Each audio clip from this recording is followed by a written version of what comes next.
And now on to another favorite, the Christmas roos. Today we're going to take a look at something very important that many gardeners have in their garden.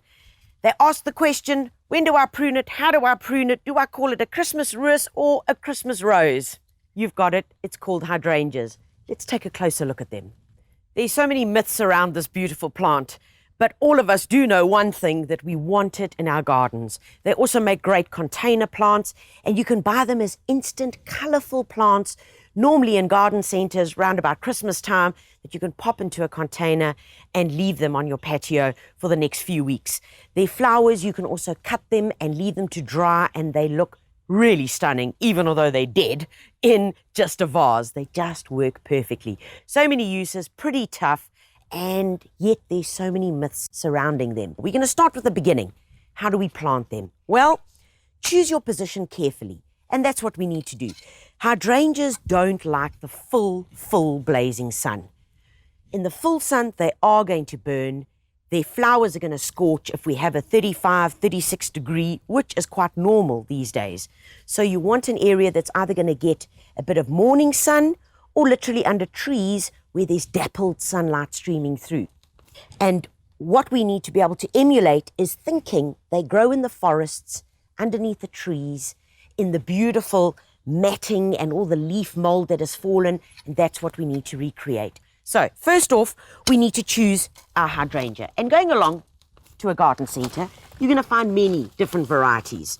For instance, this is just your common, ordinary hydrangea hortense hybrid. The colour that the hydrangea will take on is based on the acidity available in the soil. And it's the aluminium in the soil that decides what colour the hydrangea is going to be. There are varieties, however, that will stay white all the time.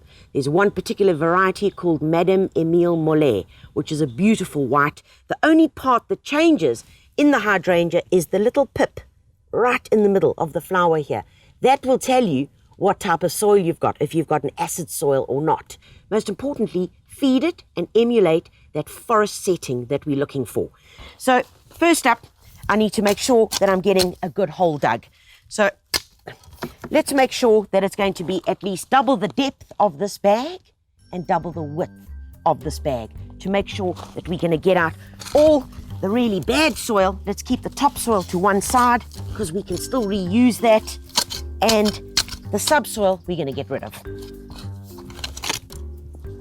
Right, so in the bottom of the hole, let's get going. What I've got in the wheelbarrow here is some acid compost. Now, acid compost you can buy from your local garden centre, and really it's the enriching stuff that hydrangeas need. You can use it as a compost and as a mulch. So in the bottom of the hole, literally filling it up halfway, a good few spadefuls of my acid compost. Okay, mix it in with a little bit of the topsoil that we removed. There we go. Okay, in it goes a nice mix. Final bits, a very small handful of organic pellets, right, and a handful of bone meal. Now we've got the stuff that magic is made of, rocket fuel for hydrangeas. Okay, let's get these babies out the way, and then another little mix to get it all ready. So when we're taking the plants out the bags, you can cut the bags, of course, but remember the easiest way in a sleeve is just to grab it here by these two little wings and give it a tug, and out it comes. We want to get just the right height, which is literally just a centimetre above the original level of the nursery bag. That is what we want to work towards. So pop that little baby in there. Nice. Okay, and then our topsoil that we removed, we can add a spadeful of our acid compost to it, a little bit of organic pellets, and a wee bit of bone meal. Let's give it a good mix. Then this goes all the way around the plant.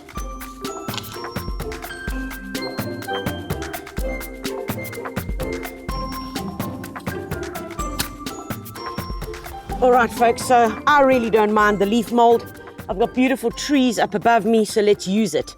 Let's use what Mother Nature has given us. And this I've placed all around the hydrangeas. And you'll notice that I haven't planted one hydrangea or two hydrangeas. I've planted lots. Plant them in large groups and swathes so that when they are flowering and when they have grown up, you get this beautiful kind of swathe that goes all the way through the garden. That's what we're looking for. So one on its own ain't going to do the job unless, of course, it's just in a pot in the middle of your patio over the festive season. You will find hydrangeas available in garden centres right throughout the year, but looking different quality-wise throughout, depending on what the seasons, because these are seasonal plants. They are permanent plants. They will go on in your garden for years and years and years. So we come to the big thing. What happens when they've finished flowering? When these guys start going over, when do I prune them? Hydrangeas, like any flowering perennial, needs to get pruned once it's finished flowering. Okay, so that will probably be in your garden round about February, March. That's when you need to prune them. Or depending, if they finish flowering in December, prune them. They finish in January, prune them. It's pretty simple. So I want to show you how we're going to prune them and how we go about it. Get a good pair of secateurs, nice and sharp. And what you're going to find is that in every plant, as nature predicts and as nature permits, look here, already, can you see? They're the new leaves that are coming through. This is next season's growth already starting to push through because the plant realizes that these guys are nearly over. So what you'll see when you look deep down into the plant, here's the major foliage already starting. There's some new buds, there's some new buds. There they are as well. We want to prune to the start of the new buds. So in this case, bang, it's going to be there. Follow this one again. Let's show you another example. Let's lean this over. Starting of the new buds, can you see them there? Prune it. And you're going to say to me, oh, Tanya, there's hardly anything left. This is a year-old plant, folks. By next year, it's going to be up this high, and you'll only be pruning down to there. By the following year, it'll be up here. When you prune down to the new buds, it'll be here. So you're not going to desiccate it and literally rip it apart every time you're going to be pruning. This is just because these are young plants. As the cold of winter arrives and the autumn leaves and the temperatures start dropping, these leaves will naturally just drop off. That's what they will do. They'll naturally start turning a funny color and they'll just fall off. There we go. Nature's taken its toll. Leave these leaves around the plant. Leave them to form part of the matting. And there you start with your new growth once you've pruned it. And all it's going to do is simply just grow up beautiful lush leaves, new energy into the plant, and away we go. So how do we make sure that the flowers stay beautifully intense pink or intense purple as to the color of what your soil determines? Well, we want to make sure that we feed them. And we want to feed them every 2 weeks, literally from the start of August. So from August, every 2 weeks, you want to start giving them this food to make sure that they're going to get everything that they need to get that intense color. So follow the instructions, whatever it says. This is a capful into 5 liters of water. Give it a good stir. There we go. And you can literally apply this over the plant as a foliar feed and around it as a good drench as you're watering. And that is going to make sure that my hydrangeas are certainly looking awesome, growing beautifully, and going to give me the best flowers that I can get.